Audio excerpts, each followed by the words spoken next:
ये जो मेरी बेबी गर्ल है ये मेरी थर्ड प्रेगनेंसी थी। मेरी फर्स्ट और सेकंड प्रेगनेंसी कंटिन्यू नहीं हो पाई थी किसी, फिर सब कुछ ठीक चल रहा था। फिर एक दिन अचानक से मेरे पेट में बहुत ज़्यादा बहुत ही ज़्यादा पेन हो रहा था।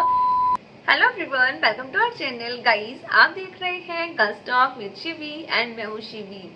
ये जो आज का वीडियो है ये हमारी सीरीज का सेकंड पार्ट होने वाला है। आज के इस वीडियो में हम बात करेंगे कि प्रेगनेंसी के स्टार्टिंग डेज में फर्स्ट सेकंड मंथ में पेट के नीचे वाले हिस्से में पेन क्यों रहता है और क्या ये नॉर्मल है, क्या ये अब नॉर्मल है, क्या ये सबको होता है।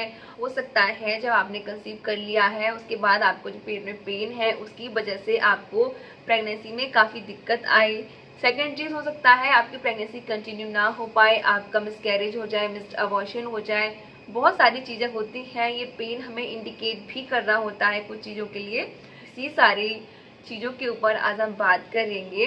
तो गर्ल्स, अगर आपने कंसीव कर लिया है, आपका जो टेस्ट है प्रेगनेंसी टेस्ट वो पॉजिटिव आ गया है और अब आपके पेट में दर्द हो रहा है पेट के नीचे वाले हिस्से में, तो ये नॉर्मल है। अगर पेन बहुत हल्का हल्का सा है तो ठीक है। आर्या होने को थी जब मैंने कंसीव करा था, मेरी बेटी है आर्या, तो जब मैंने कंसीव करा था तो मेरे पेट में भी नीचे वाले हिस्से में दर्द होते रहता था और ऐसा लगता है ना कि अभी बस पीरियड आने ही वाला है, ऐसा पेन आपको लगेगा। लेकिन वो पेन कंटिन्यू नहीं रहता है और बहुत ज़्यादा तेज भी नहीं होता है, वो बहुत हल्का हल्का हल्का हल्का हल्का हल्का ऐसे होते रहता है। थोड़ी देर होता है, थोड़ी देर बंद हो जाएगा। कभी हो रहा है, मान लीजिए आज हो रहा है, कल नहीं हो रहा है, कभी दिन में हो रहा है, कभी रात में हो रहा है, ऐसे करके हल्का फुल्का पेन होते रहता है। तो ये नॉर्मल है। मैं आपको बता दूं कि ना जब आपने कंसीव कर लिया होता है और बेबी धीरे धीरे धीरे धीरे ग्रो कर रहा होता है, जब आपको पता लगता है ना गर्ल्स, तब तक 1 महीना हो चुका होता है। जब सेकंड मंथ स्टार्ट हो जाता है तब आपको पता लगता है। जब आपने कंसीव कर लिया होता है, बेबी ग्रो कर रहा होता है, तो सारा जो ब्लड सप्लाई है वो नीचे की तरफ हो रहा होता है, तो इसीलिए भी पेट में हल्का फुल्का पेन रहता है। ठीक है गाइस, एक रीज़न ये भी होता है पेट में पेन होने का कि ना प्रेगनेंसी के टाइम पे किसी किसी को गैस बनता है बहुत ज़्यादा, तो इसीलिए भी पेट में दर्द होता है। ठीक है, ये बिल्कुल नॉर्मल है। अगर ये सारी चीज़ें आपके साथ हो रही हैं तो एब नॉर्मल क्या है? तो गर्ल्स, अगर आपके पेट में बहुत ज़्यादा पेन हो रहा है, सेकंड मंथ में या थर्ड मंथ में भी अगर आपको बहुत ज़्यादा पेन हो रहा है, तो प्लीज़ आप तुरंत डॉक्टर के पास जाइए, क्योंकि ये बिल्कुल भी नॉर्मल नहीं है। और अगर आपको हल्की सी भी स्पॉटिंग हो गई है ना, तुरंत आपको डॉक्टर को दिखाना चाहिए, क्योंकि आपकी प्रेगनेंसी खतरे में जा रही है। गर्ल्स देखिए, ऐसा बिल्कुल नहीं है कि आपको स्पॉट आ गया है तो आपकी प्रेगनेंसी कंटिन्यू नहीं हो पाएगी। डॉक्टर के पास आप जाएंगे, डॉक्टर्स आपको इंजेक्शन देंगे। एक इंजेक्शन आता है जो मेरे को भी दिया गया था प्रेगनेंसी रोकने के लिए। आई थिंक वो HSG करके होता है या HCG करके होता है, तो एक हार्मोन्स का इंजेक्शन होता है, तो वो डॉक्टर देते हैं प्रेगनेंसी रोकने के लिए। टैबलेट भी देते हैं, तो वो आपको वो देंगे और आई थिंक आपको बेड रेस्ट बोलेंगे। तो ये सारी चीज़ें अगर आप अच्छे से फॉलो करेंगे तो आपकी प्रेगनेंसी कंटिन्यू हो जाएगी। ठीक है, लेकिन आपको बिल्कुल भी एक एक घंटे का, क्या मैं तो बोलूँगी 1 मिनट का टाइम भी आपको वेस्ट नहीं करना चाहिए। अगर आपको बहुत ज़्यादा पेन और साथ ही ब्लीडिंग हो गया तो तुरंत डॉक्टर के पास आना चाहिए। गर्ल्स, यहाँ पे मैं एक चीज़ और क्लियर करना चाहूँगी कि अगर आपको कंसीव करने के बाद हल्की फुल्की स्पॉटिंग हो जाती है तो डॉक्टर को तो आपने दिखाना ही है, लेकिन आपने टेंशन नहीं लेना है, क्योंकि मैंने अपने रियल लाइफ में कई सारे ऐसे केसेस देखे हैं। मेरी एक फ्रेंड है, मेरी एक और रिलेशन में है, तो मैंने देखा है और मम्मी ने बताया था मेरे को कि ना उनको पूरा 9 मंथ तक जब उनका पीरियड डेट आता था तो उनको हल्की फुल्की स्पॉटिंग होती थी और वो पूरा 9 मंथ तक कंटिन्यू रही और बाद में उन्होंने एक बेबी बॉय को जन्म दिया। तो ये चीज़ भी होती है, तो आपको बहुत डरने की ज़रूरत नहीं है। ठीक है, यहाँ पे मैं आपके साथ अपना एक छोटा सा पर्सनल एक्सपीरियंस शेयर करना चाहूँगी कि ना ये जो मेरी बेबी गर्ल है ये मेरी थर्ड प्रेगनेंसी थी। मेरी फर्स्ट और सेकंड प्रेगनेंसी कंटिन्यू नहीं हो पाई थी किसी रीज़न से। क्या रीज़न था ये ऑलरेडी मैं आपको बता चुकी हूँ, एंड अगर आप फिर से जानना चाहते हैं तो मैं किसी और वीडियो में आपके साथ इन डिटेल शेयर कर दूँगी।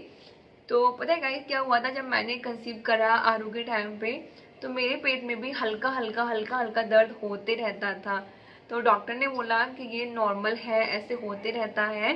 और फिर जब हमने उनको अपनी सारी हिस्ट्री बताई, क्योंकि हमारी डॉक्टर चेंज हो गई थी, तो हमने उनको पूरी हिस्ट्री अपनी जब बताई तो उन्होंने मेरे को इंजेक्शन दिया प्रेगनेंसी रोकने वाला, ठीक है। एंड फिर सब कुछ ठीक चल रहा था। फिर एक दिन अचानक से मेरे पेट में बहुत ज़्यादा, मतलब बहुत ही ज़्यादा पेन हो रहा था। मतलब रात का टाइम था, आई थिंक 2-3 बज रही थी, और मेरे पेट में इतना ज़्यादा पेन हो रहा था कि मैं बहुत मतलब रो रही थी लिटरली।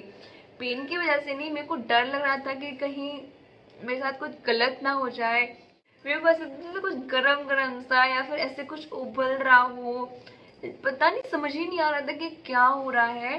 तो बहुत अजीब सा पेन हो रहा था, जैसा पेन मैं बोलना नहीं चाह रही थी। मैंने घर पे भी बोला था कि ऐसे पेन हो रहा है। जब इससे पहले जो बेबी में हार्ट बीट नहीं आई थी, जो खराब हो गया था, उसको दवा देके निकालने के लिए जो डॉक्टर ने दवा दी थी, उसको खा के मुझे पेन हो रहा था, वैसा पेन मेरे को हो रहा था।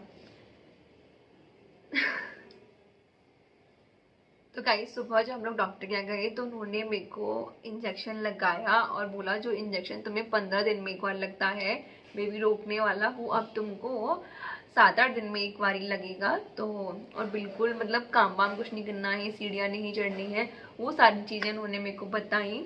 और फिर आराम आराम आराम आराम करके सब धीरे धीरे ठीक हो गया और पूरा 9 मंथ कंप्लीट हो गया। जिस दिन मेरा 9 मंथ कंप्लीट हुआ उसी दिन मुझे आरू हुई थी। तो ऐसे करके ना बहुत सारी चीज़ें होती रहती हैं, तो आपको डरना नहीं है। डर लगता है लेकिन फिर भी आपको थोड़ी हिम्मत रखनी है, थोड़ा स्ट्रांग बनना है, क्योंकि अगर आप डरते हैं ना तो आपकी फैमिली बहुत ज़्यादा डर जाती है। ये चीज़ मैंने पर्सनली देखी है, तो इसीलिए मेरे घर में सब बोलते हैं कि मैं कोई भी सिचुएशन हो बहुत ही स्ट्रांग रहती हूँ, क्योंकि मुझे पता है मैं थोड़ा सा भी सैड जाऊंगी ना तो मेरी फैमिली, मेरे हस्बैंड, सब, मतलब मेरी मम्मी तो लिटरली रोने लग जाती थी। तो ऐसे करके होता है। तो इन सारी चीज़ों का आपने ध्यान रखना है। अगर पेन बहुत हल्का है तो आपको टेंशन नहीं लेनी है, पेन बहुत ज़्यादा है डॉक्टर को दिखाना है, ब्लीडिंग हो रही है तो तुरंत डॉक्टर को दिखाना है, ठीक है। तो आई रियली होप गर्ल्स आपके सारे डाउट क्लियर कर दिए होंगे, और नेक्स्ट वीडियो आप किस टॉपिक पे चाहते हैं तो वो आप मुझे कमेंट करके बता देना। ये वीडियो आपको कैसा लगा ये भी कमेंट करके बताना। कोई डाउट है तो कमेंट करके पूछ लेना प्लीज़, मैं रिप्लाई कर दूंगी, ओके। तो ठीक है गर्ल्स, मिलती हूँ मैं आपसे अगले वीडियो में। तब तक के लिए बाय बाय, खुश रहिए और अपना बहुत सारा ख्याल रखिए। और सच्ची गाइस मैं दिल से बोल रही हूँ कि जब मैं पूजा करती हूँ तो मैं प्रे करती हूँ कि भगवान जी जिन जिन को भी बेबी चाहिए प्लीज़ दे दो, प्लीज़ दे दो, क्योंकि मुझे पता है कि ना चाहिए होता है जब आपको बेबी और नहीं हो पा रहा होता है तो कैसा फील होता है। तो मैं सबके लिए प्रे करती हूँ, ठीक है। खुश रहिए, अपना बहुत सारा ख्याल रखिए, बाय।